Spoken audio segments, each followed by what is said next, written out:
A++ category తెచ్చుకునేందుకు Guntur KL university అడ్డదారులు వెతుక్కుంది. న్యాక్ అధికారులకు డబ్బు, బంగారం, ఖరీదైన ఎలక్ట్రానిక్ వస్తువులను ఎరచూపింది. ఎంత పక్కగా ప్లాన్ చేసినా చివరకు దొరికిపోయింది. అయితే ఈ తంతు పసిగట్టిన యూనివర్సిటీ అధికారులు ఏసీబీ చెప్పడంతో అందరూ దొరికిపోయారు.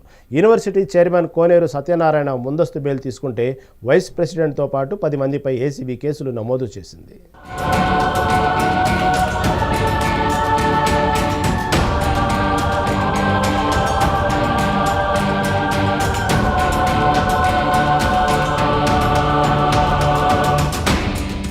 కేఎల్ యూనివర్సిటీ అక్రమాలు అంతా ఇంత కాదు. ప్రభుత్వ భూమిని కబ్జా చేసి తాము సొంతం చేసుకునే ప్రయత్నం చేసినారు కేఎల్ యూనివర్సిటీ.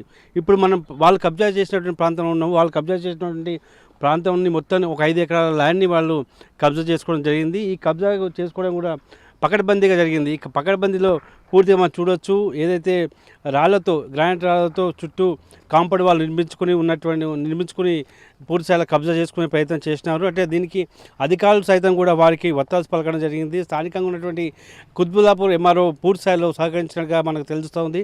ప్రధానంగా ఈ ఒక ల్యాండ్ యొక్క విలువ దాదాపు 150 నుంచి 200 కోట్ల వరకు విలువ చేస్తుందని అంచనా వేస్తున్నారు అధికారులు. అయితే ఏదైతే అంటే అక్రమాలకు పాల్పడుతున్న కేఎల్ యూనివర్సిటీ యొక్క ఆగడాలను గుర్తించినటువంటి హైడ్రా యాక్షన్లో దిగి పూర్తిస్థాయిలో దాన్ని నీలమట్టం చేసింది. వాళ్ళు ఒక బోర్డు కూడా ఏర్పాటు చేశారు. ఈ బోర్డు ప్రకారంగా చూస్తే రాజీవ్ స్వగృహకు 2009లో ఈ యొక్క భూమిని అందించినట్టు వాళ్ళకి ఇచ్చినట్టుగా నోటీసులో వ్యక్తపరచడం జరుగుతుంది. అయితే 15 ఎకరాల 30 గుంటల ల్యాండ్ను రాజీవ్ స్వగృహకు ఇచ్చినట్టుగా రికార్డు ద్వారా హైదరాబాద్ తెలియజేస్తున్నారు. అదేవిధంగా దీంట్లో ఈ ల్యాండ్తో పాటు దాదాపుగా దీంట్లోనూ ఒక 5 ఎకరాల ల్యాండ్ని కేఎల్ యూనివర్సిటీ అనేది తనకు సొంతం చేసుకునే ప్రయత్నం చేసింది.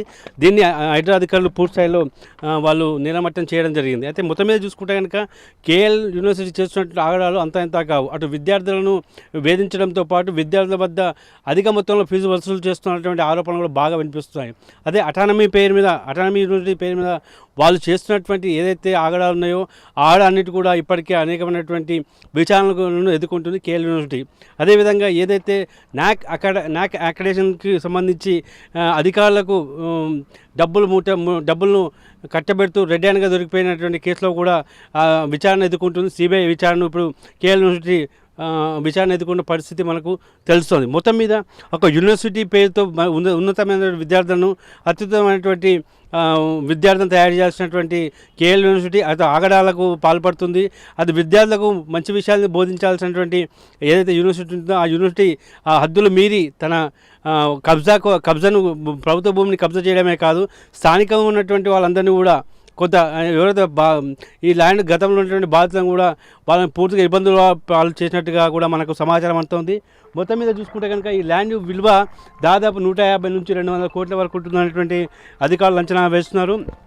మొత్తం మీద చూసుకుంటే కేఎల్ యూనివర్సిటీ మీద ఉన్నటువంటి ఆరోపణలు ఇప్పటికే ఎక్కువవుతున్నాయి. దీనిపైన అధికారులు కూడా కొరడా జులిపిస్తున్నారు. దీనిపైన పూర్తి స్థాయిలో చర్య తీసుకునేందుకు అధికారులు సమాయత్తం అవుతున్న పరిస్థితి మనకు తెలుస్తూ వస్తుంది. అయితే ప్రధానంగా కేఎల్ యూనివర్సిటీకు విద్యార్థుల వద్ద నుంచి అధిక మొత్తంలో ఫీజులు వసూలు చేయడము, అదే యూనివర్సిటీలో గతంలో చాలామంది విద్యార్థులు పూర్తిగా మానసిక శోభకు గురైనటువంటి అంశాలు కూడా తాజాగా వెలుగులోకి వస్తున్నాయి.